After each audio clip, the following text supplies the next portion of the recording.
খাবার ঘরে সবাইকে স্বাগত। আজ আমি বিকেলে খাবার জন্য রেডি করছি বেগুনের ভর্তা। বেগুন দিয়ে ডিম দিয়ে বেগুনটাকে আমি পুড়িয়ে নিচ্ছি। আর ডিম আর বেগুন, যেমন ডিম নিয়েছি, পেঁয়াজ কুচি নিয়েছি, কাঁচা লঙ্কা আর ধনেপাতা, এই দিয়ে আমি বেগুনটা পোড়ানো হয়ে গেলে ভালো করে এপিট ওপিট এমনি করে করে দিয়ে উল্টে উল্টে দিয়ে আমি পুড়িয়ে তারপরে গিয়ে আমি এটাকে খোসা ছাড়িয়ে নিয়ে আমি ফিরে আসছি। কড়াইতে তেল দিলাম, তেলটা গরম হয়েছে, এবার আমি দিয়ে দিচ্ছি পেঁয়াজের কুচি। খুব বেশি তেল লাগে না, একদম অল্প তেলে আমি এটা রান্না করছি। দেখুন, পেঁয়াজটা একটু ভাজা ভাজা হয়ে গেলে দিয়ে দেবো লঙ্কা। যে যেমন লঙ্কা খাবেন সেরকম দেবেন। আর বেগুনেরও পরিমাণ যতটা হবে সেই বুঝে ডিমেরও পরিমাণ আপনি বাড়ানো কমানো করতে পারবেন। আর শীতের দিন রাত্রিবেলা জমে যাবে ডিম দিয়ে বেগুনের ভর্তা করে খাবেন। আমাদের বাড়িতে তো খুব ভালো খায় সবাই, আমি মাঝে মাঝে এটা করি।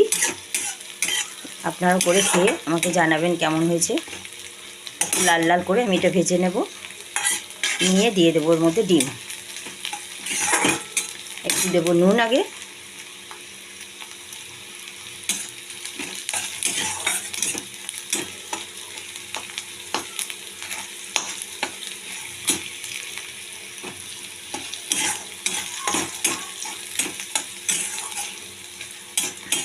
দেখুন বন্ধুরা একটু লাল লাল হয়ে গেছে ভাজাটা। এবার আমি ডিমটা দিয়ে দিচ্ছি।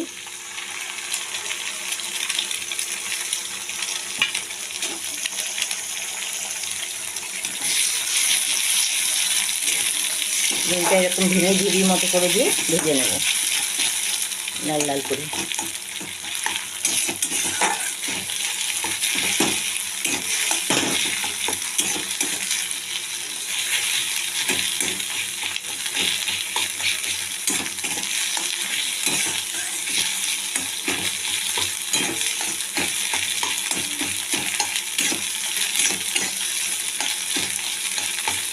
আমার ডিম পেঁয়াজটা ভাজা হয়ে গেছে, এবার দিয়ে দিচ্ছি বেগুনটাকে খোসা ছাড়িয়ে রেখেছিলাম পোড়ানো বেগুনটাকে।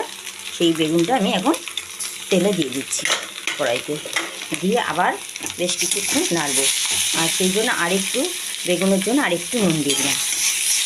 ব্যাস এইভাবে আমি একটু ফ্রাই করে নেব, ব্যাস আমার রেডি হয়ে যাবে।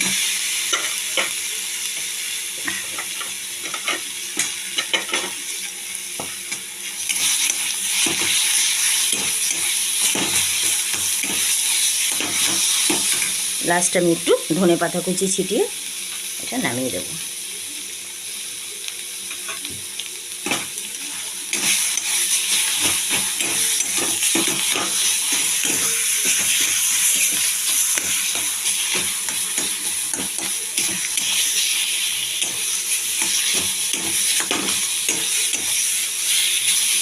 আপনারা আমার চ্যানেলটিকে সাবস্ক্রাইব করবেন, তাহলে যখন যা রান্না হবে সেটা আপনারা পেয়ে যাবেন। আর লাইক শেয়ার করতে ভুলবেন না। এরকম বানিয়ে খাবেন, আপনাদেরও কারণ জমে যাবে। যেখানে দুটো রুটি খাওয়া সেখানে আপনারা 4টে রুটি খেয়ে নেবেন। দারুণ স্বাদের একটা রান্না। নর্মাল বেগুন পোড়া তো আমরা খাই মাঝে মাঝে, শনি মঙ্গলবার করে হোক, এমনিও খাই, কিন্তু এরকম করে খাই না, চট করে মাঝে মাঝে করি। সেই জন্য আপনারাও করে খেয়ে দেখবেন। আমি আপনাকে এই রেসিপিটা ওই জন্য দিলাম। এবার আমার এটা কমপ্লিট, দেখুন কেমন লাগছে।